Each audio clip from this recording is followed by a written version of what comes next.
So,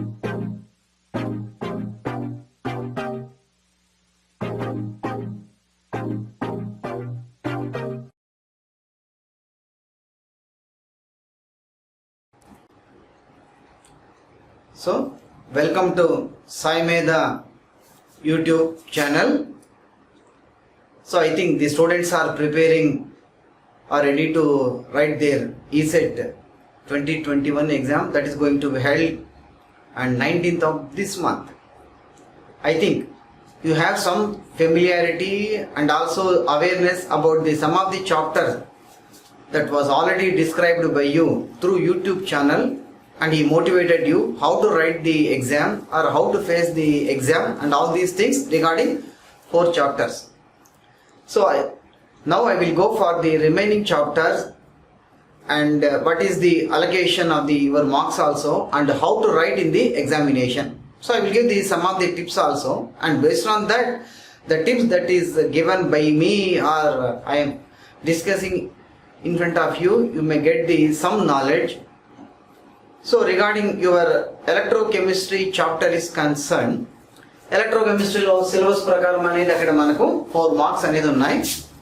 Ante according to the blueprint model, ఈ blueprint model ఏమవుతుందంటే ఒక్కొక్కసారి some of the things may happen. Paper setting పంపించేటప్పుడు కరెక్ట్గా 4 కాకుండా 3 రావచ్చు, లేదంటే ఆ 4 3 క్వశ్చన్లు ఇచ్చి ఇంకొక వేరే దానికి ఏదన్నా అలొకేట్ చేయడానికి అనేది వీలవుతుంది కాబట్టి. బట్ ఎనీవే, ఏ ఒక్క చాప్టర్ అనేది స్టూడెంట్ అనేది దాన్ని తేలిగ్గా కానివ్వండి నెగ్లెక్ట్ అనేది చెయ్యొద్దండి.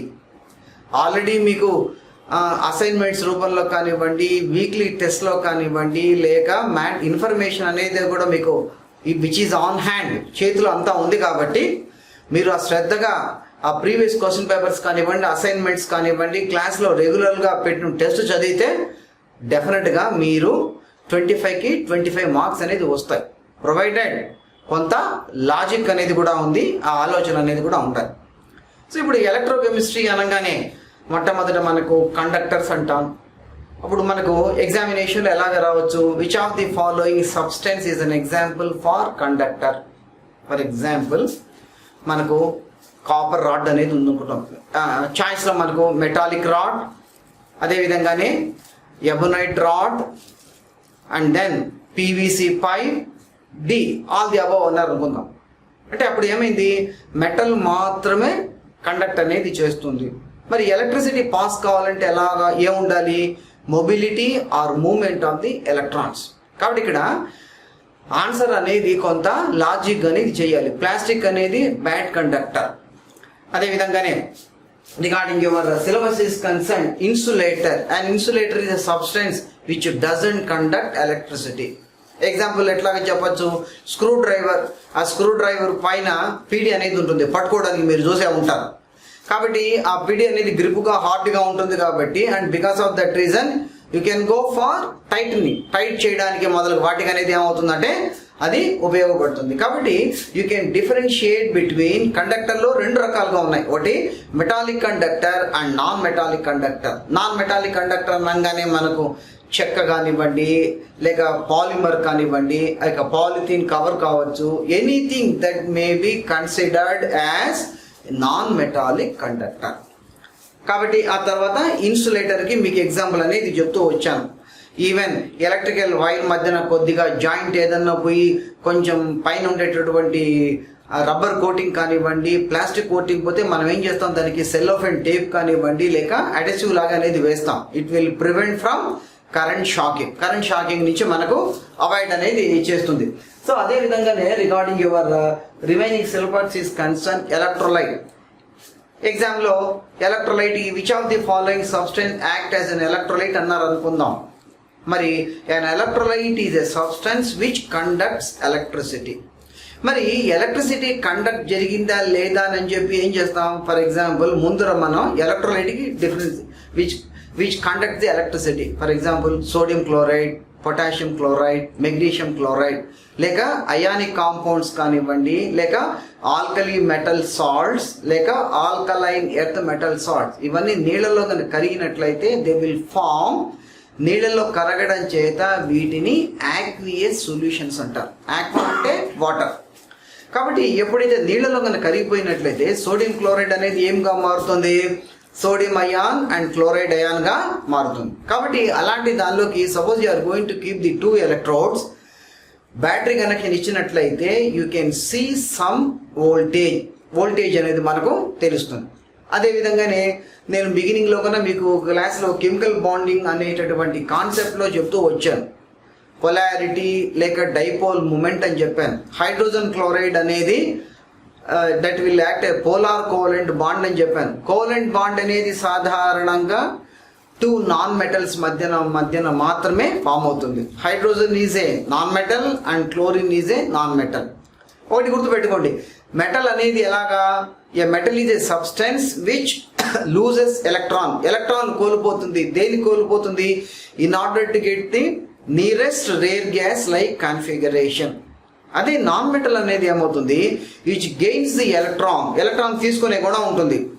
It will attain the nearest rare gas like configuration. కాబట్టి పాజిటివ్ ఛార్జ్ నెగిటివ్ ఛార్జ్ అనేది ఫామ్ కావడం చేత ఏమైందంటే మనకు ఎలక్ట్రాలసిస్ అనేది జరుగుతుంది. కాబట్టి ఇక్కడ సోడియం క్లోరైడ్ అనేది నీళ్ళలో కరిగినట్లయితే sodium ion and chloride ion automatically it will conduct electricity. ఇప్పుడు ప్యూర్ వాటర్ తీసుకుందాం అనుకుందాం. ప్యూర్ వాటర్ అనగానే H2O. అప్పుడు ఏమైంది, pH is equal to 7 which doesn't conduct electricity. అలాంటి నీళ్ళలోకి సపోజ్ మీరు కొంత ఉప్పు వేశారని అనుకుందాం, సోడియం క్లోరైడ్ నీళ్ళలో కరగడం వల్ల ఏమైందంటే యాక్వియస్ సోడియం క్లోరైడ్ అనేది ఫామ్ అయింది. కాబట్టి మీరు ఎలక్ట్రిసిటీ పాస్ చేసినట్లయితే ఈ వోల్టేజ్ అనేది మీరు గమనించడానికి అనేది వీలవుతుంది. కాబట్టి electrolyte is a substance which conduct electricity. అదే suppose you take the kerosene కానివ్వండి, పెట్రోల్ కానివ్వండి, వాటిలో కరెంట్ అనేది పాస్ కాదు. కాబట్టి ఇక్కడ రీజన్ ఏంటంటే ఫ్రీ అయాన్స్ అనేది ఉండాలి, positive ion and negative ion. అదేవిధంగానే ఎలక్ట్రాలసిస్. సో మనకు క్వశ్చన్స్ ఎట్లాగా రావచ్చు, which of the following are necessary for going electrolysis. ఏదైనా ఒక సబ్స్టెన్స్ అనేది ఎలక్ట్రాలసిస్ అనేది జరగాలంటే ఏమేమి కావాలని అడుగుతాడు చాయిస్లో, ABC కింద. ఏ అనేది క్యాథోడ్, బి యానోడ్, సి అనేది అన్ ఎలక్ట్రోలైట్. అప్పుడు ఆన్సర్ ఏమవుతుంది, ఆల్ ది అబవ్ అనేది ఉండాలి. కాబట్టి యానోడ్, క్యాథోడ్, ఎలక్ట్రోలైట్ ఇవన్నీ ఉన్నప్పుడు మాత్రమే ఎలక్ట్రాలసిస్ అనేది కూడా జరుగుతుంది. కాబట్టి ఇక్కడ యానోడ్ అనేది క్యాథోడ్ అనేది మనం ఎలాగా సెలెక్ట్ చేస్తాం, సాధారణంగా యానోడ్ అనేది ఎప్పుడు ఎట్లాగా ఉంటుందంటే హైలీ రియాక్టివ్గా ఉండే వాటిని చేస్తాం. Anode will act as highly reactive, cathode అనేది లెస్ రియాక్టివ్. ఫర్ ఎగ్జాంపుల్ నేను మీకు జనరల్గా గమనించేటటువంటి, మీరు చుట్టుపక్కల ఉండేటటువంటి వాటిని గమనించడానికనే చెప్తూ వస్తాను. ఇంటి ముందర బట్టలు ఎండేసుకోవడానికి ఐరన్ రాడ్ అనేది వేశారని అనుకుందాం. అదే మన చేతికి ఉంగరం అనేది పెట్టుకున్నాం. ఉంగరం అనగానే it is made of the gold aurum. అదేవిధంగానే ఐరన్ అనగానే it is nothing but the ferrous. కాబట్టి వర్షానికి ఎండకి తడిసినప్పుడు ఏమైందంటే ఐరన్ పైప్ అనేది బైండింగ్ వైర్ అంటారు, అది తెచ్చినప్పుడు ఎట్లాగా ఉంటుంది, వాటి మీద సిమెంట్ కోటింగ్ లాగా ఉంటుంది. కాబట్టి ఏమైంది, కొంతకాలం తర్వాత ఆ కోటింగ్ అంతా పోతూ రావడం వల్ల slowly the iron goes for corrosion. కాబట్టి అక్కడ ఐరన్ వాతావరణంలో ఉంది. ఉంగరం పెట్టుకుని మనం ఉంగరాలు కానివ్వండి, చేతి గాజులు కానివ్వండి, ఇట్లాంటివన్నీ ఏదైనా బ్రాస్లెట్స్ ఇట్లాంటివన్నీ వేసుకున్నా కానివ్వండి, స్నానం చేసినా అవి తుప్పు పట్టదు. కారణం ఏంటంటే ఐరన్ ఈజ్ మోర్ రియాక్టివ్. అదేవిధంగానే గోల్డ్ అనేది ఎట్లా ఉందంటే it is less reactive. For example గుడి గోపురాల మీద మీరు కొన్ని బంగారు కలశాలు అనేది చూస్తుంటారు. వర్షం పడుతూ ఉంటుంది, ఎండకు తడిసినా కానివ్వండి వాటి యొక్క షైనింగ్ లేక గ్లిటరింగ్ అనేది ఏమవుతుంటుంది, మనకు మెరుస్తూ ఉంటుంది. అదేవిధంగానే కొండ మీద కనుక మీరు వెళ్ళినట్లయితే ఆనంద నిలయం అనేది బంగారుదంతో చూస్తుంటారు కదా, తెల్లవారి బాగా మెరుస్తున్నట్టుగా ఉంటుంది, రాత్రులు కూడా చూడండి మెరుస్తున్నట్టుగానే ఉంటుంది. బికాస్ అక్కడ వాటి మీద ఉండేటువంటి కోటింగ్ అనేది ఏమంటే దట్ ఈస్ గోల్డ్ కోటింగ్. కాబట్టి ఇక్కడ మనకు ఎట్లాగా క్వశ్చన్స్ అనేది వస్తాయంటే ఇంతకుముందు చెప్పాను, ఐరన్ అనేది తుప్పు పట్టకుండా ఉండడానికి వాటి మీద పైన సిమెంట్ కలర్లో లేయర్ లాగా ఉంటుంది. దాన్ని ఏమంటారంటే జింక్ మెటల్ని కరిగించి దాని మీద కోటింగ్ లాగా వేస్తారు. దాన్ని ఏమంటారంటే గ్యాల్వనైజేషన్. కాబట్టి ఐరన్ పైన కోటింగ్ అనేది ఉండడం చేత ఏమైందంటే it will prevent from the corrosion. ఇంటి ముందర లైట్ స్తంభాలు ఉన్నాయనుకుందాం. ఆ లైట్ స్తంభాలు అనగానే ఎలక్ట్రికల్ పోల్స్ అంతా కూడా that is made of the iron. వాటిని ప్రివెంట్ చేయడానికి ఏం చేస్తున్నారు, సాధారణంగా సిల్వర్ పెయింట్ అనేది వేస్తూనే ఉన్నారు. ఎప్పుడైతే సిల్వర్ పెయింట్ కానివ్వండి కోటింగ్ అనేది ఇవ్వడం వల్ల ఏమైందంటే ఇట్ విల్ నున్నగా నునుపుగా ఉంటుంది కాబట్టి జారిపోతుంది. తర్వాత ఏమైందంటే వర్షపు నీళ్ళు అనేది దాని మీద పడి నిలిచిపోకుండా ఉండడం చేత ఏమైందంటే అది తుప్పు పట్టకుండా చాలా కాలంలాగా ఉంటాయి. కాబట్టి ఇక్కడ మీకు ఎలక్ట్రాలసిస్ అనేటటువంటిది కాన్సెప్ట్ అనేది దీనిలో వచ్చినట్లయితే, అదేవిధంగానే ఈ యానోడ్ క్యాథోడ్ అనేది కావాలని చెప్పాను. అదేవిధంగానే రిగార్డింగ్ అరిహేనిస్ థియరీ ప్రకారం ఏం చెప్తున్నాను, ఏ సబ్స్టెన్స్ ఇది కండక్ట్ H+ అయాన్, అదే H+ అయాన్ కనుక ఉండేటట్లయితే యాసిడ్ అని, హైడ్రాక్సైడ్ OH- కనుక ఉండేటట్లయితే దాన్ని బేస్ అంటారని చెప్తూ వచ్చాం. కాబట్టి క్లాసిఫికేషన్ అనేది మనకి అక్కడి నుంచి మొదలైంది. కానీ ఈ థియరీలో ఉండేటువంటి లోపాలు ఏంటి, కార్బన్ డైఆక్సైడ్ కానివ్వండి, సల్ఫర్ డైఆక్సైడ్ ఇలాంటివన్నీ కూడా వాటిలో carbon dioxide formula CO2, sulphur dioxide formula SO2. కానీ వాటిలో H+ అయాన్ అనేది లేకున్నా కానివ్వండి అది యాసిడ్గా అనేది బిహేవ్ చేస్తుంది. Sulphur dioxide will bleach the colour. అదేవిధంగానే ఐరన్ రాడ్స్ ఇట్లాంటి వాటి మీద కనుక పడినట్లయితే automatically slowly it is affected, దాని మీద కరోజన్ అనేటువంటి లేయర్ అనేది ఫామ్ అవుతూ వస్తుంది. కాబట్టి ఇక్కడ అరిహేనిస్ థియరీ ప్రకారం H+ అయాన్, అదేవిధంగానే బ్రౌన్స్టెడ్ లౌరీ థియరీ ప్రకారంలో అక్కడ యాసిడ్ అంటే ఏంటి, బేస్ అంటే ఏంటి, ఆ డెఫినేషన్ కానివ్వండి, దానికి ఎగ్జాంపుల్స్ అంతా కూడా మీరు ఫెమిలియర్ అనేది కావాలి. అదేవిధంగానే Lewis theory of acid base, అదేమి electron donor, electron pair acceptor, ఇట్లాంటివన్నీ కూడా కాన్సెప్ట్స్ అన్నీ ఉన్నాయి. కాబట్టి మీరు వీటిలో కనుక థరోగా ఉండేటట్లయితే definitely regarding your electrochemistry is concern 4 marks అనేది కూడా వస్తాయి. అండ్ నెక్స్ట్ ఇప్పుడు అప్లికేషన్స్ ఆఫ్ ది ఎలక్ట్రాలసిస్ అనేది అడిగారని అనుకుందాం. ఏం ఎలక్ట్రోకెమిస్ట్రీ అనేటటువంటి చాప్టర్ అనేది డీల్ చేయడం వల్ల మీకు ఏ రకమైనటువంటి ఉపయోగం అనేది ఉంటుంది అనుకుందాం. మరి ఎలక్ట్రాలసిస్ అనగానే సముద్రం అనగానే sea water contain a large quantity of the dissolved salts. కాబట్టి మనకి ఇప్పుడు కార్బన్ డైఆక్సైడ్ కానివ్వండి, సల్ఫర్ డైఆక్సైడ్ ఇలాంటి గ్యాసెస్ అనేది ఇమ్మీడియట్గా కావాలి అంటే బజార్లో కానివ్వండి లేక కెమికల్ షాప్లో కానీ ఎక్కడన్నా దొరికేటటువంటి సల్ఫర్ని తీసుకుని దాన్ని మండించారనుకుందాం, అగ్గిపుల్లతో వెలిగించినట్లయితే then you may get the sulphur dioxide smell.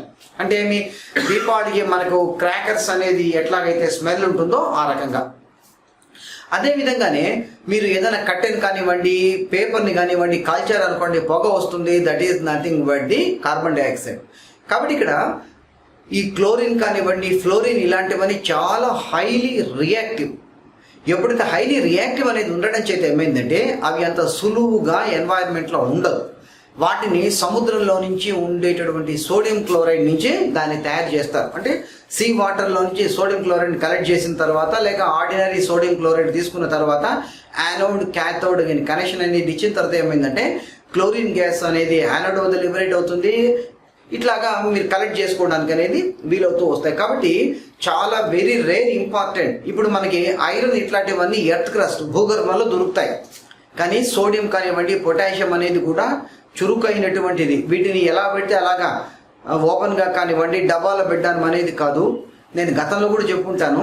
వీటన్నిటిని కూడా ఏం చేస్తారంటే పారాఫిన్ అనబడేటటువంటి లిక్విడ్లో కానీ లేక కిరోసిన్లో నిలవ ఉంచుతారు. మామూలుగా కనుక వాతావరణంలో ఓపెన్ ఎయిర్లో కనుక ఉండేటట్లయితే అవి ఏమవుతుంది, స్లోగా డిసింటిగ్రేట్ అనేది కావడంతో పాటు సమ్టైమ్స్ అది మండుకోవడానికి కూడా అవకాశం ఉంటుంది. సోడియం మెటల్ అనేది చాలా చురుకైంది. దాని మీద ఒక్క చుక్క నీరు కనుక పడినట్లయితే ఇట్ లీడ్స్ టు ఎక్స్ప్లోడ్.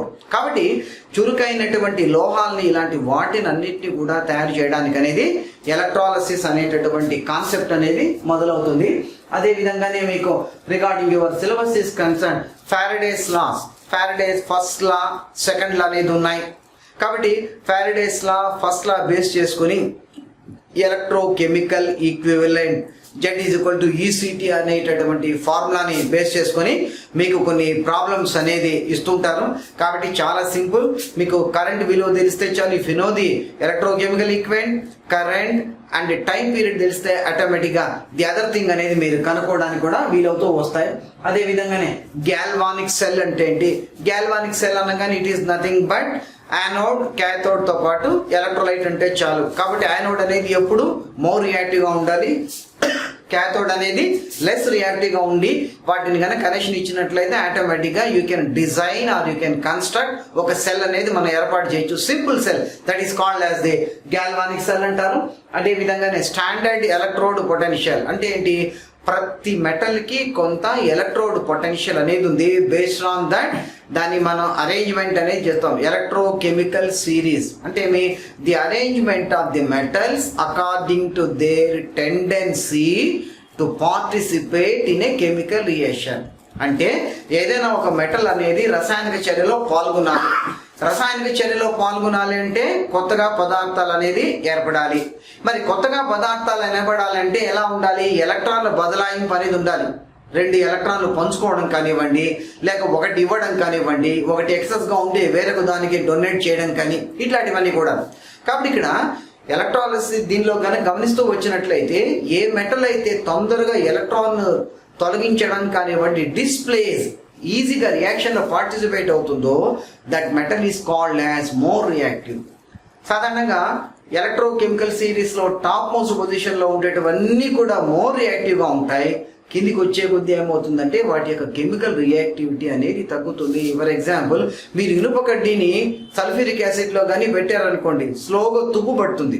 అదే మీరు కాపర్ రాడ్ కానీ ఇవన్నీ వేసారనుకోండి, వాటి యొక్క రియాక్టివిటీ అనేది చాలా తక్కువగా ఉంటుంది. కాబట్టి మోర్ యాక్టివ్ మెటల్ అనేది ఎప్పుడు కానీ యానోడ్గా ఉంటుంది, లెస్ యాక్టివ్ మెటల్ అనేది క్యాథోడ్గా ఉంటుంది. కాబట్టి స్టాండర్డ్ ఎలక్ట్రోడ్ పొటెన్షియల్ విలువలను బట్టి ఏదైనా ఒక ఎలక్ట్రాలిసిస్ కానివ్వండి, ఒక కెమికల్ రియాక్షన్ అనేది జరుగుతుందా లేదా అనేది డిసైడ్ చేయడానికి ఇది అనేది ఉపయోగపడుతుంది. అదే రకంగానే కాబట్టి ఇక్కడ ఈ చాప్టర్లో 4 మార్కులు అనగానే చెప్పాను ఎట్లా మీరు ప్రాబ్లమ్స్ అనేది ఈఎంఎఫ్ క్యాలిక్యులేట్ చేయడం కానివ్వండి, లేక ఫారడేస్ లాస్ ఇలాంటివన్నీ కూడా. కాబట్టి చాలా సింపుల్గా ఉంటుంది, లాజిక్గా ఉంటుంది, కొంత కేర్ అనేది తీసుకోండి. And next suppose go for the next chapter namely water technology. దీనికి అలిగేషన్ ఆఫ్ ది మార్క్స్ అనేది 3. అంటే దీనిలో వాటర్ అనగానే water is called as the universal solvent. అదే విధంగానే సాఫ్ట్ వాటర్కి హార్డ్ వాటర్కి డిఫరెన్స్ అనేది చెప్తాం. సాఫ్ట్ వాటర్ అంటే ఏంటి, which produce lather with soap, సబ్బుతో నొరగ బాగా వచ్చినట్టు సాఫ్ట్ వాటర్ని. హార్డ్ వాటర్ అయితే సబ్బు నొరగ అనేది రాదు, వేస్టేజ్ ఆఫ్ ది టైం, సబ్బు అంతా కూడా అరిగిపోతుంది. దాంతోపాటు హార్డ్ వాటర్ అనేది 2 రకాలుగా అని చెప్పాను.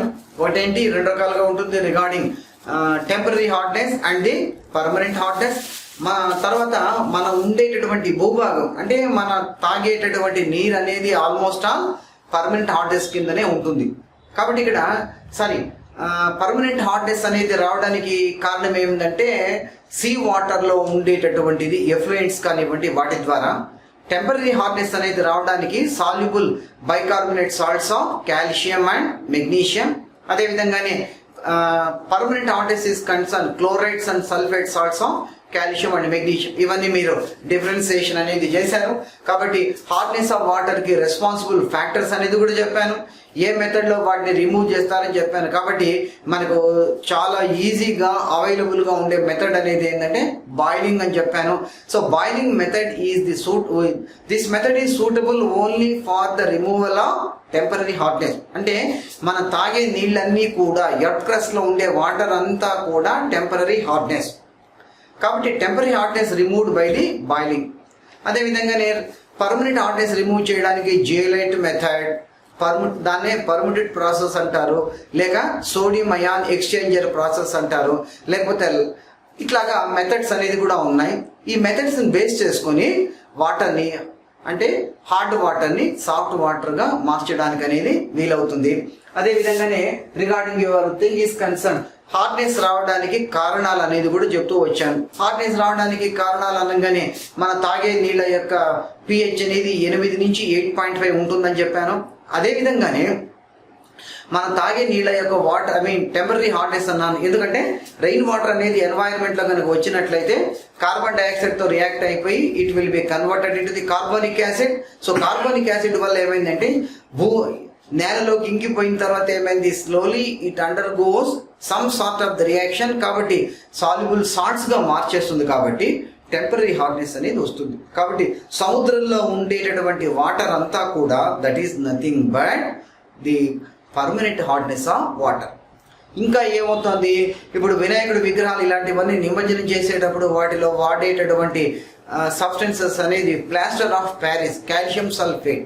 ఈ కాల్షియం సల్ఫేట్ జిప్సమ్ అంటారు. ఇలాంటి వాటి ద్వారా కూడా ఏమైందంటే డ్రింకింగ్ వాటర్ కాస్త హాట్ వాటర్ అనేది మారిపోతుంది. కాబట్టి ఇక్కడ మెథడ్స్ అనేది రిమూవల్ అనేది మళ్ళీ ఇంకొకసారి చెప్తున్నాను మీకు.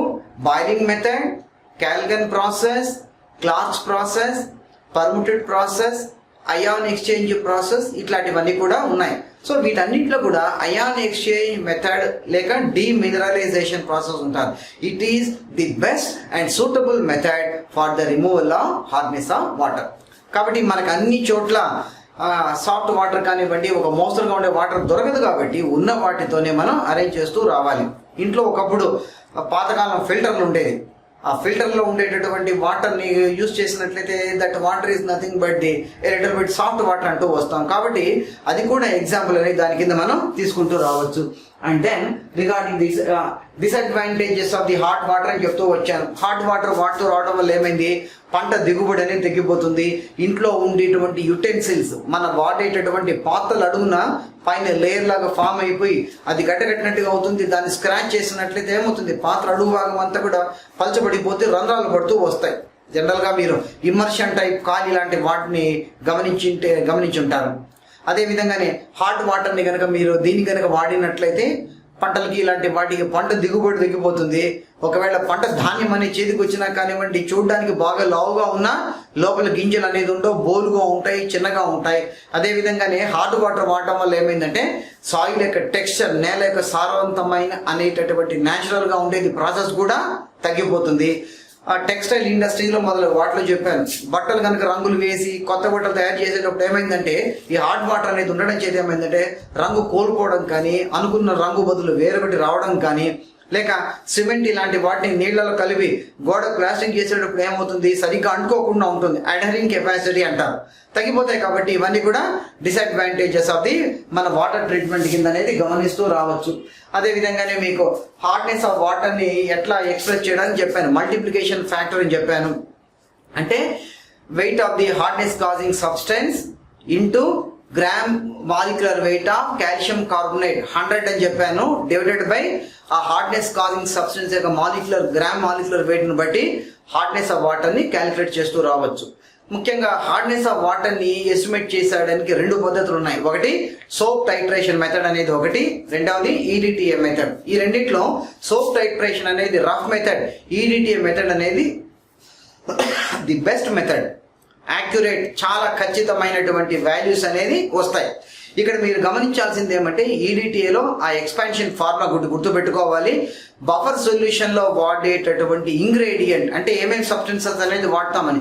బఫర్ సొల్యూషన్లో వాడే పదార్థాలు ammonium hydroxide solution, ammonium chloride substance, లేక dilute ammonia solution, ammonium chloride అన్న ఈ రెండు కలపాలి. ఈ రెండుని కలిపిన తర్వాత ఏర్పడేటటువంటి రిజల్టెంట్ పిహెచ్ అనేది 10. కాబట్టి ఎందుకు బఫర్ అనేది కలపాలంటే వాటర్లో ఉండేటటువంటి హార్డ్నెస్ కాజింగ్ సబ్స్టెన్స్ అనేది మార్పు రాకుండా, లేక ఎక్స్టర్నల్ ఫోర్సెస్ టెంపరేచర్ ప్రెషర్ వల్ల మార్పు రాకుండా ఉండడానికి ఏం చేస్తారంటే బఫర్ అనేది కలుపుతారు. అదేవిధంగానే బఫర్ కలపడం వల్ల ఏమైంది, 10 రోజులైనా 15 రోజులు అయిన తర్వాత మనం అనాలిసిస్ చేసినా కానీ హార్డ్నెస్ ఆఫ్ ఆ వాటర్ శాంపుల్లో మార్పు అనేది ఉండదు. అదేవిధంగానే ఎందుకు బఫర్ యొక్క పిహెచ్ అనేది 10 ఉండాలంటే అక్కడికి మాత్రమే పిహెచ్ 10 ఉన్నప్పుడు మాత్రమే ఏమైందంటే మెటల్ అయాన్, వాటర్లో ఉండేటువంటి హార్డ్నెస్ కాజింగ్ మెటల్ అయాన్ అంటే ఏంటి, కాల్షియం అయాన్, మెగ్నీషియం అయాన్ అనేది ఈడిటిఏతో బలమైనటువంటి కాంప్లెక్సెస్ అనేది ఫామ్ చేస్తాయి. కాబట్టి అక్కడ ఆ పిహెచ్ అనేది 10 ఉండేటట్టు చూసుకోవాలి. తర్వాత అక్కడ మనం వాడేటటువంటి ఇండికేటర్ కూడా చెప్పుకుంటాను, ఎరియోక్రోమ్ బ్లాక్ టీ ఆర్ దాన్నే సోలోక్రోమ్ బ్లాక్ టీ అంటారు.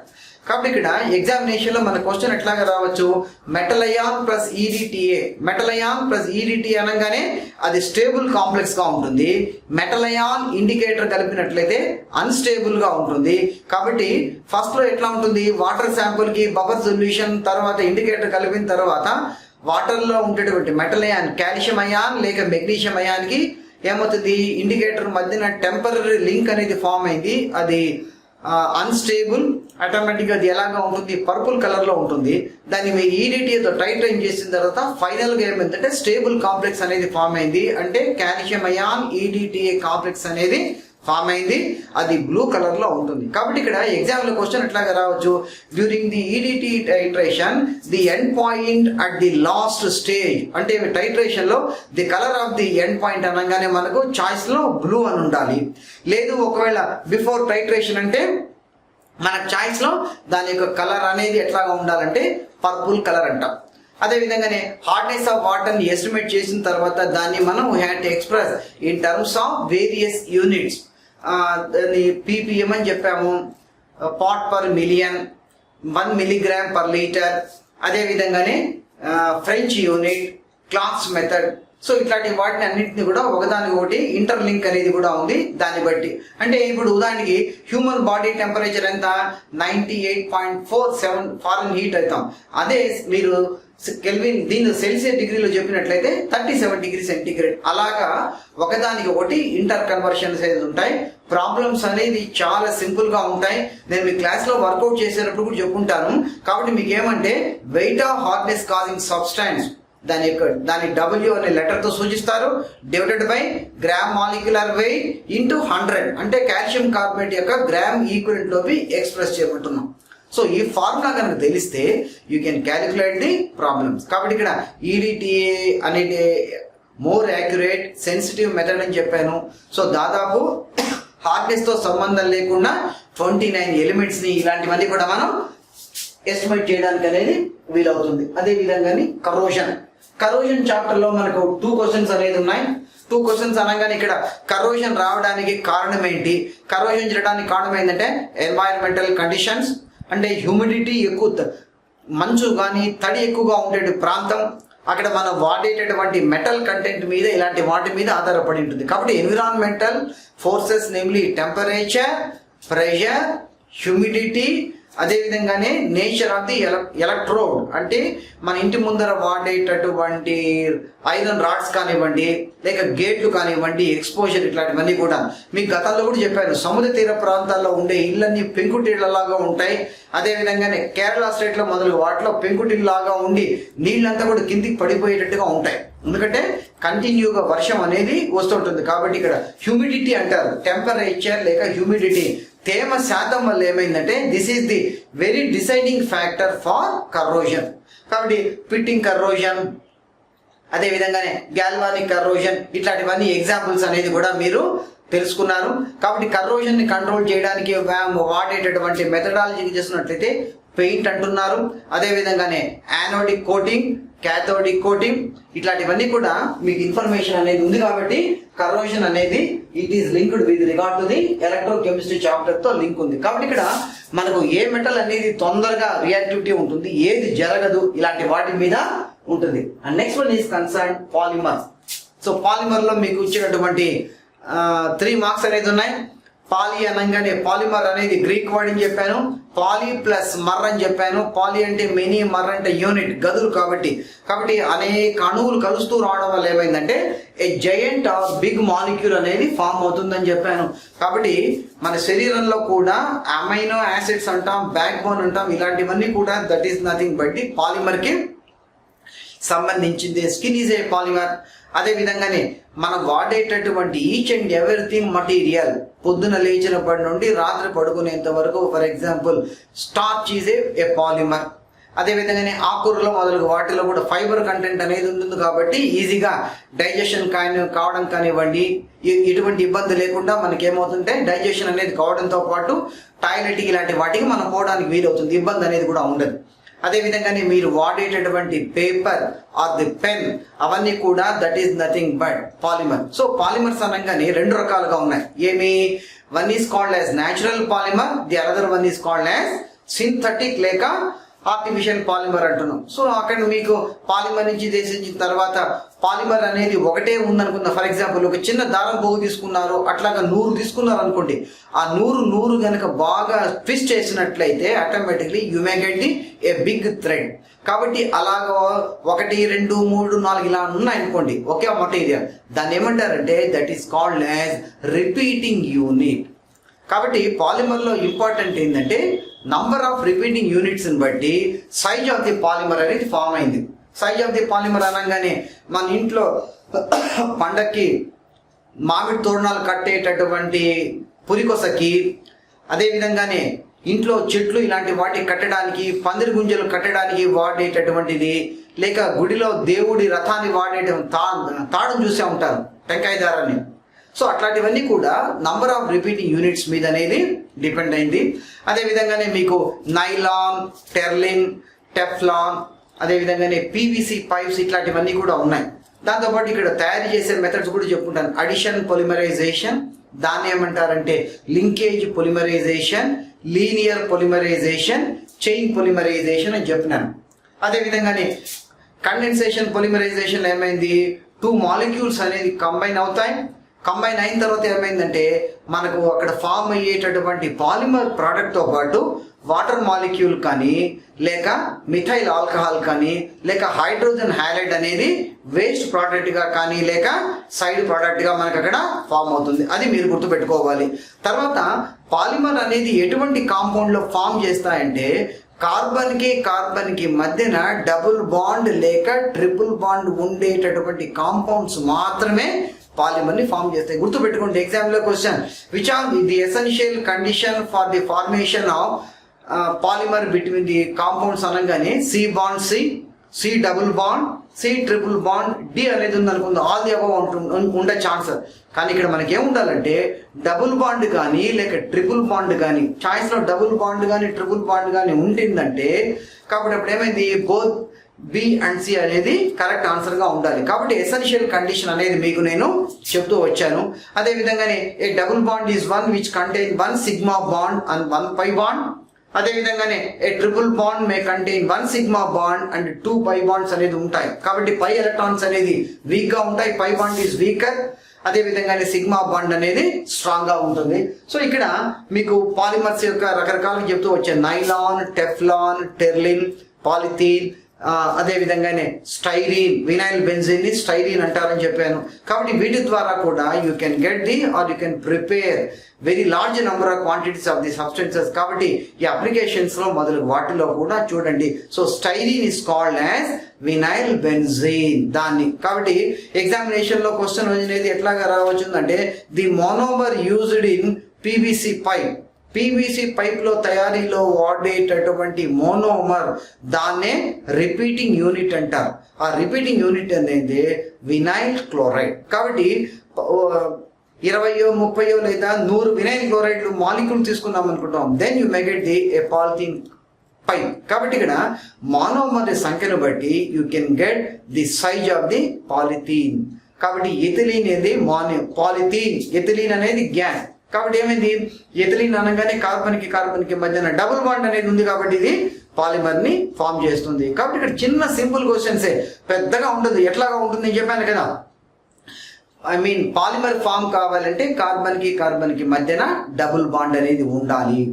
అదే విధంగానే ఇప్పుడు మనం వాడేటటువంటి టీవీ కాంపోనెంట్స్ కానివ్వండి, ఇట్లాంటి వాటిలో కూడా నల్లగా ఉంటుంది, that is known as bakelite. So bakelite లో తయారీలో వాడేటటువంటి రా మెటీరియల్ ఏదన్నా అన్నారనుకోండి, ఫినోల్ ప్లస్ అదే విధంగానే ఫార్మాల్డిహైడ్, ఈ రెండింటిని మిక్స్ చేసినప్పుడు ఏమైందంటే బ్యాకలైట్ అనబడేటటువంటి పాలిమర్ అనేది ఫామ్ అవుతుంది. దాన్ని ఏమంటారంటే that method is called as condensation polymerisation. కాబట్టి ఇక్కడ మీరు ఎగ్జాంపుల్స్ ఇలాంటివన్నీ కూడా బాగా ఫేవరెట్ అవుతూ వచ్చారు. ఆ తర్వాత next one is called as the fuels అంటున్నాం. ఇక్కడ ఫ్యూయల్ అనగానే మనకు ఆర్టిఫిషియల్ గా ఉన్నాయి, ఆర్టిఫిషియల్ అండ్ సింథటిక్. ఇప్పుడు ఎగ్జాంపుల్ అనగానే primary fuel and secondary fuel. Primary fuel అనగానే మనకి ఏమవుతుందంటే చెక్క, wood, coal and petroleum. Petrol is different from petroleum. Petra plus oleum కలిపినప్పుడు ఏమైంది పెట్రోలియం. అంటే మీ లోపల రాళ్ల మధ్య నుండి తవ్వి తీస్తారు కాబట్టి that is called as petroleum. కాబట్టి మన గల్ఫ్ కంట్రీ నుండి వచ్చేటటువంటి పెట్రోల్ ని ఫ్రాక్షనల్ డిస్టిలేషన్ అనేటటువంటి మెథడ్ ద్వారా సపరేట్ చేసినట్లయితే ఒక్కొక్క టెంపరేచర్ వద్ద ఫామ్ అవుతూ వస్తాయి. ఫస్ట్ ఏమవుతుంది, మనకు light oil, heavy oil, kerosene, diesel ఇట్లాంటివన్నీ కూడా ఫామ్ అవుతూ వస్తాయి. కాబట్టి పెట్రోల్ అనేది that is nothing but A fraction of petroleum. నల్లగా చిక్కగా ఉంటుంది. ఆ నల్లగా చిక్కగా ఉండేదాన్ని ఒక్కొక్క టెంపరేచర్ వెయిట్ చేసినట్టే సపరేట్ అయిపోయి మనకు పెట్రోలియం మాత్రమే అనేది ఫామ్ అయింది. కాబట్టి ఇక్కడ పెట్రోలియం గురించి అనేది ఫ్రాక్షనల్ డిస్టిలేషన్ మెథడ్ అన్నాను. అదే విధంగానే సెకండరీ ఫ్యూయల్స్ అనగానే ఎగ్జాంపుల్ కింద మనం ఏం చేసుకుంటూ రావచ్చు అంటే కొన్ని రకాలైనటువంటి మటీరియల్ కానివ్వండి, లేక పెట్రోల్, లూబ్రికెంట్ ఆయిల్, ఇట్లాంటివన్నీ కూడా. సో వాటికి సంబంధించినటువంటి ఫ్యూయల్ చాప్టర్ లో మీకు 1 మార్క్ అనేది ఉంది, కానీ ఎప్పుడైనా కానివ్వండి ఎక్స్ట్రా అనేది కూడా రావచ్చు. సో ఇక్కడ ఫ్యూయల్స్ అనగానే దీనిలో మనకు సాలిడ్ ఫ్యూయల్, బొగ్గు కానివ్వండి లేక చెక్కలు. బొగ్గు అనగానే it is nothing but carbon content ను బట్టి బొగ్గు మారుతుంది. మరి బొగ్గు మారడంగానే మనకు రకరకాలైనటువంటి స్టేజెస్ అనేది కూడా ఉన్నాయి. లాస్ట్ లో ఉండేది ఏంటంటే ఆంథ్రసైట్, బిట్యూమినస్, ఇట్లాంటివన్నీ చెప్తూ వచ్చాను. కాబట్టి వాటిలో ఏ కోల్లో ఏ బొగ్గులో కార్బన్ కంటెంట్ అనేది ఎక్కువగా ఉంటుందో దట్ ఈస్ మోర్ ఎకనామిక్, దాని యొక్క కెలోరిఫిక్ వాల్యూ ఫ్యూయల్ అనేది ఎక్కువగా ఉంటుంది. కాబట్టి ఇక్కడ సాలిడ్ ఫ్యూయల్ కి ఎగ్జాంపుల్. అదే విధంగానే గ్యాషియస్ ఫ్యూయల్ అనగానే మనం వాడేది ఆక్సీ ఎసిటలిన్ ఫ్లేమ్, బయోగ్యాస్, లేక methane. Methane is also known as Marsh gas అంటారు. సో ఇవన్నీ కూడా will belong to the under the category of gaseous fuels. Methane is a marsh gas. లేక బొగ్గుకొని ఇలాంటి వాటిలో తవ్వేటప్పుడు వచ్చేటటువంటి దానిలో మీథేన్ అనేది ఉంటుంది. సీపేజ్ అనేది ఎక్కువగా ఉంటుందో అక్కడ మీథేన్ అనేది ఫామ్ అవుతూ వస్తుంది. గోబర్ గ్యాస్ అని చెప్పాను, అంటే మన ఇంట్లో ఉండేటటువంటి పశువుల యొక్క డంగ్, పేడ, ఇలాంటి వాటిని పెద్ద పెద్ద కాంక్రీట్ లోకి వేసిన తర్వాత కాంక్రీట్ సబ్స్టెన్స్ లో మటీరియల్ లోకి దింపి అండర్ గ్రౌండ్ లో పెట్టి గాలి చొరకుండా ఉండేటట్లయితే ఫెర్మెంటేషన్ అనేటటువంటి ప్రాసెస్ ద్వారా ఏమైందంటే you can get the some gas, దాన్నే గోబర్ గ్యాస్ లేక బయోగ్యాస్ అంటారు. సో ఇట్లాంటివన్నీ కూడా గ్యాషియస్ స్టేజ్ లోకి మనకు వీలవుతుంది. సో ఇక్కడ solid fuel, liquid fuel, gaseous fuel, ఈ మూడింటిలో మోర్ ఎకనామిక్ లేక కలోరిఫిక్ వాల్యూ అనేది దేనికి ఎక్కువగా ఉందంటే గ్యాషియస్ ఫ్యూయల్ కి ఎక్కువగా ఉంటుంది. బొగ్గు అనేది తొందరగా ఆరిపోతుంది, కట్టెలు కూడా అంతే. గ్యాస్ కానివ్వండి, ఇప్పుడు కిరోసిన్ అనేది దాని యొక్క కెలోరిఫిక్ వాల్యూ తక్కువ. గ్యాస్ అనగానే ఇమీడియట్ గా మంట అనేది వచ్చేస్తుంది. కాబట్టి it's calorific value is more and it is economic. అది ఇట్లాంటివన్నీ కూడా మీరు ఈ ఫ్యూయల్స్ అనేటటువంటి చాప్టర్ లో మీరు గమనిస్తూ రావాలి. And regarding your environmental chemistry is concern, environmental chemistry అనేది 2 మార్కులు అనేది అలొకేట్ చేసినా కానివ్వండి, బట్ ఎగ్జామ్ లో కొంత ఎక్కువగా కూడా రావచ్చు. ఎందుకంటే కొంచెం అటో ఇటో అవుతూ వస్తాయి. కరెక్ట్ గా అదే రకంగా ప్రిపరేషన్ అనేది ఉండొచ్చు, ఉండకపోవచ్చు, బట్ కొంత ఉండాలి. మీకు నేను క్లాస్లో చెప్పేటప్పుడు ఎన్విరాన్మెంట్ అనగానే మ్యాన్ మేడ్ ఎన్విరాన్మెంట్, ఆర్థోపోజెనిక్ ఎన్విరాన్మెంట్ ఎలాగా ఉంది, ఏం కథ, దాంతోపాటు ప్రైమరీ పొల్యూటెంట్, సెకండరీ పొల్యూటెంట్ కి ఎగ్జాంపుల్స్ అనేది చెప్పాను. ఎట్లా ఐడెంటిఫై చేయడానికి అనేది వీలవుతుంది. Segments of the environment, atmosphere, biosphere, lithosphere, hydrosphere, ఈ 4గింటిలో మనకు సూటబుల్ గా ఉండేది అట్మాస్ఫియర్. ఎందుకని చెప్తూ వచ్చాను. అట్మాస్ఫియర్ అనగానే ఒక్కొక్క ఏరియా అనేది ఎట్లా డిఫరెన్సియేషన్ అనేది అయింది, ఎందుకు మనం ఉండేటువంటి భాగాన్ని ఏమంటారని అడగచ్చు. Which part of the atmosphere the human beings are will survive అంటే ట్రోపోస్ఫియర్. ఎందుకు ట్రోపోస్ఫియర్ లోనే మనుషులు ఉంటారంటే కారణం ఏమి, ట్రోపోస్ఫియర్ అనగానే it contain the solid part. కాబట్టి మనిషి నిలబడడానికి కానివ్వండి, లేకపోతే వాటర్ కంటెంట్ అనేది ఉంటుంది, మేఘాలు అనేది ఉంటాయి, వర్షాలు వస్తాయి, ఇట్లాంటి దుమ్ము, డస్ట్ పార్టికల్స్ అనేది ఉండడం చేత ఏమైంది సన్స్ ఎనర్జీ నుండి వచ్చే పవర్ఫుల్ రేడియేషన్స్ అన్ని కూడా ఫిల్టర్ అయిపోతూ వస్తాయి. కాబట్టి మేఘాలు ఇలాంటివన్నీ ఉండడం వల్ల వర్షాలు కానివ్వండి, మ్యాన్ కైండ్ అనేది సర్వైవల్ కావడానికి అనేది వీలైంది. దాంతోపాటు ఏమైందంటే సాలిడ్ పార్ట్ కాబట్టి ఒక మనిషి స్థిరంగా ఉండడానికి వీలుగా ఉంటుంది, కాబట్టి దాన్నేమో ట్రోపోస్ఫియర్ అంటారు. కాబట్టి ఇక్కడ అదే విధంగానే ఎయిర్ పొల్యూటెంట్ అనగానే క్లీన్ ఎయిర్ అంటే ఎలాగా ఉంటుంది, పొల్యూటెడ్ ఎయిర్ అనేది ఎలాగా ఉంటుంది, ఆ తేడా అనేది చెప్తూ వచ్చాను. కాబట్టి న్యాచురల్ గా వచ్చేటటువంటి దుమ్ము ఎట్లాగా ఉంటుంది, ఎయిర్ పొల్యూషన్. అదే విధంగానే మనుషుల నుంచి వచ్చేది, మనుషులు అనగానే street dust, domestic industrial activities. Natural గా వచ్చేది ఏంది, ఆకాశం నుంచి వచ్చేటటువంటి డస్ట్ కానివ్వండి, సెలెస్టియల్ బాడీస్ అంటారు, వాటి ద్వారా కానివ్వండి, లేక అమెరికా మొదలగు ప్రాంతాల్లో మీరు గమనించే ఉంటారు టోర్నడోస్, టైఫూన్స్ అండ్ హరికేన్స్ అని చెప్పి విపరీతమైనది, ఎడారి నుంచి వచ్చేటటువంటి ఇసుక తుఫాన్లు, దుమ్ము, ఇవన్నీ కూడా న్యాచురల్ కింద అనేది వస్తాయి. దాంతోపాటు ఎయిర్ పొల్యూషన్ కి డిఫరెంట్ వెరైటీస్ అని చెప్తూ వచ్చాను. మేజర్ ఆర్గానిక్ ఎయిర్ పొల్యూటెంట్ ఏమి, మేజర్ ఇనార్గానిక్ ఎయిర్ పొల్యూటెంట్ అంటే ఏంటి తేడా చెప్తూ వచ్చాను. అదే విధంగానే టొబాకో స్మోక్, దానిలో ఏమి ఇబ్బందిగా ఉంటుంది. స్మాగ్ అంటే ఏంటి, స్మాగ్ అనగానే స్మోక్ ప్లస్ ఫాగ్, పొగ మంచు రెండు కలుస్తూ ఉండడం వల్ల స్మాగ్ అనేది ఏర్పడింది. కాబట్టి ఎయిర్ పొల్యూషన్ వల్ల ఫ్రీ ఎయిర్ అనేది ఉండదు. కాబట్టి ఏమైంది, అనేక రకాలైనటువంటి ఎయిర్ బార్న్ డిసీజెస్ అనేది వస్తాయి. సో ఇటు భోపాల్ గ్యాస్ ట్రాజడీకి జరిగినటువంటి గ్యాస్ అనేది పేరు చెప్పాను, మిథైల్ ఐసోసైనేట్ అని చెప్పి. కాబట్టి ఫండమెంటల్స్ అనేది కూడా ఉంటాయి. దాంతోపాటు కొన్ని ఇంపార్టెంట్ డేస్ అనేది కూడా ఉన్నాయి రిగార్డింగ్ యువర్ ఎన్విరాన్మెంటల్. నేను బిగినింగ్ లో చెప్తూ వచ్చాను, మార్చి 21 అనేది వరల్డ్ వాటర్ డే, అదేవిధంగానే ఏప్రిల్ 21 వరల్డ్ ఎర్త్ డే, అదేవిధంగానే మే 31 అనేది టొబాకో డే, జూన్ 5 అనేది వరల్డ్ ఎన్విరాన్మెంట్ డే, జూన్ 8 అనేది వరల్డ్ ఓషన్ డే, సముద్రంలో ఉండేది అన్ని కూడా. సో ఇట్లాగా ఒక్కొక్క దానికి అనేది ఉంది. సెప్టెంబర్ 15 అనేది ఇంజనీర్స్ డేతో పాటు, అంటే మీరు ఇంజనీర్స్ డే సెలబ్రేట్ చేస్తారు, మోసం ఉన్న విశ్వేశ్వరయ్య బర్త్డేని ఇంజనీర్స్ డే సెలబ్రేట్ చేయడంతో పాటు ఆ రోజు కూడా వరల్డ్ ఓజోన్ డే అంటారు. కాబట్టి ఇట్లాంటివి కూడా ఒక్కొక్కసారి మీకు ఎగ్జామినేషన్ అనేది రావచ్చు. కొన్ని డైరెక్ట్ గా కానివ్వండి, ఇండైరెక్ట్ గా అనేవి కూడా ఉంటాయి. అదేవిధంగానే ఎక్కువగా ఉండేటువంటి మెటల్ అనేది లెడ్ అనేది కూడా ఉంది. లెడ్ వల్ల వచ్చేటువంటి cause and consequences, neurological problems కానివ్వండి, కండరాల బలహీనత, అదేవిధంగానే ఎర్ర రక్త కణాల సంఖ్య తగ్గిపోయి తెల్ల రక్త కణాల సంఖ్య పెరగడం, ఇట్లాంటివన్నీ కూడా దేని నుంచి వస్తాయంటే that is nothing but the lead content అని చెప్పాను. ఎయిర్ పొల్యూషన్ దీనివల్ల.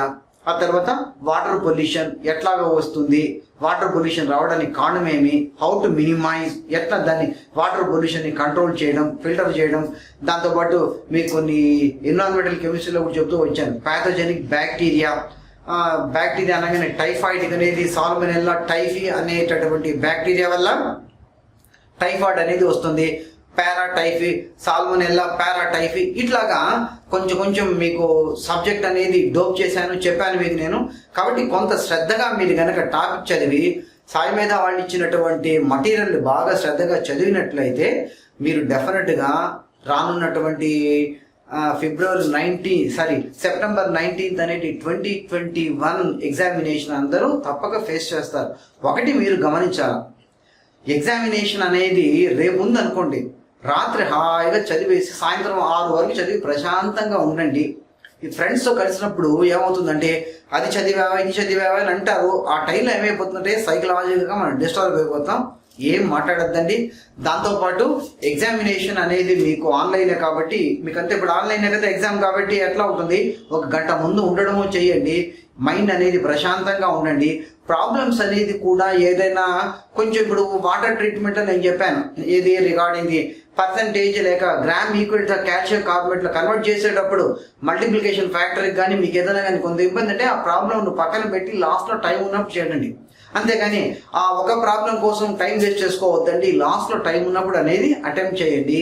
ఏమి ఇబ్బంది అనేది ఉండదు, ప్రెజెంట్గా ఉండండి. తర్వాత ఐ అపీల్ ది స్టూడెంట్స్, రాత్రంతా మేల్కొని చేసి ఒక రకమైనటువంటి గిడ్డినెస్ లాగా వచ్చేసి అక్కడ మీరు ఆన్లైన్లో పరీక్ష రాసేటప్పుడు ఫంక్ అయిపోతారు, భయం అయిపోతారు. అట్లాంటివన్నీ ఏం పెట్టుకోవద్దండి. మీరు మామూలుగా ఇంట్లో ఉండి ఎట్లాగా చేస్తారో, ఏ రకంగా చేస్తారో అదే రకంగానే ప్రాక్టీస్ చేయండి. టెన్షన్ అనేది పడద్దండి. గంట ముందు ఉండండి దయచేసి. ఎందుకు ఈ మాట నేను అంటున్నానంటే, నిన్న నీట్ ఎగ్జామ్ అనేది జరిగింది మా కాలేజీలో, ఆర్ట్స్ కాలేజీలో. అక్కడ 11 నుంచి 1:30 వరకు మాత్రమే స్టూడెంట్స్ని అలౌ చేస్తారని చెప్పారు. అడ్మిషన్ వాళ్ళకి చెప్పడంలో వాళ్ళకి ఇచ్చినటువంటి హాల్ టికెట్లో కానివ్వండి, ఇన్స్ట్రక్షన్స్ టు ది స్టూడెంట్స్ అని చెప్పి. ఈ 11 నుంచి 1:30 వరకు మా కాలేజీలో ఇచ్చిన స్ట్రెంత్ అనేది 750. ఈ 750ని ఒకేసారి కాకుండా టైం స్లాట్ అనేది ఇచ్చారు. టైం స్లాట్ అంటే ఫర్ ఎగ్జాంపుల్ కొండ మీద దర్శనానికి వెళ్ళినప్పుడు 300 రూపీస్ టైం స్లాట్ ఇస్తారు చూడండి, ఆ రకంగా. అట్లాగా కొంతమంది వచ్చి ముందు రిజిస్ట్రేషన్ చేసుకుంటూ వచ్చారు. వాళ్ళ ID card, hall ticket number ఇవన్నీ కూడా చేసి రూమ్లోకి పంపించారు. వాళ్ళు 1:30 వరకు టైం ఇచ్చారు చూడండి. ఎగ్జామ్ కమెన్స్మెంట్ అనేది 2 o'clock అయితే 11 నుండి 1:30 వరకు మాత్రమే అందరినీ రిజిస్ట్రేషన్ చేసి రూమ్లకు పంపించిన తర్వాత 1:30కు మెయిన్ డోర్స్ అనేది కాలేజీ క్లోజ్ చేశారు. వెంటనే ఒక అమ్మాయి వచ్చింది, డోర్ క్లోజ్ చేసిన తర్వాత అలౌ చేయలేదు. సంవత్సరం అంతా కష్టపడ్డాను సార్, నా లైఫ్ స్పాయిల్ అయిపోతుంది అంటే కూడా ఏడ్చినా కానీ ఇవ్వలేదు. ఎందుకంటే మాకు వచ్చినటువంటి రూల్స్ అండ్ రెగ్యులేషన్స్. అందుకనే నేను చెప్పేది ఏంటంటే, ఎక్కడ కానివ్వండి, బయట ఊళ్ళ నుంచి పిల్లలు సెంటర్లు ఎక్కడ పెట్టుకున్నా, ఎక్కడ రాసినా కానివ్వండి, కొంత 2 గంటల ముందు వెళ్ళిపోతే మీరు మధ్యలో ఏదైనా వెహికల్ ట్రబుల్ ఇచ్చిందో ఇట్లాంటివన్నీ కూడా ఉంటాయి. దయచేసి మీరు కొంచెం ముందుగా ఉండి వెళ్ళి పరీక్ష అనేది బాగా రాయండి. I would like to convey on behalf of మన సాయి మేధా ఇన్స్టిట్యూట్ తరఫున నేను మీకు అందరికీ బ్లెస్సింగ్స్ అనేది ఇస్తున్నాను. దాంతోపాటు పరీక్ష రాసి బీటెక్లో సీట్ తెచ్చుకోవడం అనేది కాదు, ఇంకొకటి కూడా ఉంది కదా, ఎయిమ్ అనేది కూడా ఎంటెక్ చేసి సివిల్స్ అనేది రాయాలి. నేను మీకు చాలా సందర్భాల్లో చెప్తూ ఉంటాను, ముత్యాల రాజు అనేటటువంటి ఒక పాలిటెక్నిక్ స్టూడెంట్ని రోల్ మోడల్గా తీసుకోండి. అతను ఎంత కష్టపడ్డాడంటే ఈవేళ మన చీఫ్ మినిస్టర్ పేషీలో ఉన్నాడు. అంటే చీఫ్ మినిస్టర్కి ఛాంబర్లో ఒక వింగ్లో ఉన్నారు ఆయన. అంటే ఎంత నమ్మకం ఉంటే ఆయన ముత్యాల రాజు గారి మీద ఉంటే సీఎం దాకా వెళ్ళాడంటే ఆలోచించండి. హార్డ్ వర్క్ అనేది అట్లాగా ఉండాలి. కాబట్టి చాలా ప్రశాంతంగా ఆలోచించండి, చేయండి. మీకు ఏదన్నా ఈ వారం రోజుల లోపల డౌట్స్ అంటూ ఏదైనా కనుక వచ్చినట్లయితే నేను ఆల్రెడీ నా మొబైల్ నెంబర్ అనేది ఇచ్చాను. రాత్రి మీరు ఎప్పుడైనా నాకు కాల్ చేయండి. ఎందుకంటే పగలు కాలేజీలో ఉంటాను కాబట్టి వీలైతే నేను మీతో మాట్లాడడానికి అవకాశం ఉంటే మాట్లాడతాను. ఎందుకంటే అక్కడ ఏదైనా నేను ఆన్లైన్ క్లాసులు తీసుకోవడం కానివ్వండి, ప్రిన్సిపల్ దగ్గర ఉండేటట్లయితే మిగతా టైంలో ఎప్పుడన్నా మీరు నన్ను కాల్ చేయండి. మీకు డౌట్స్ ఏదైనా ఉంటే కూడా నేను క్లారిఫై చేస్తాను. Best of luck, good luck, by. Thank you.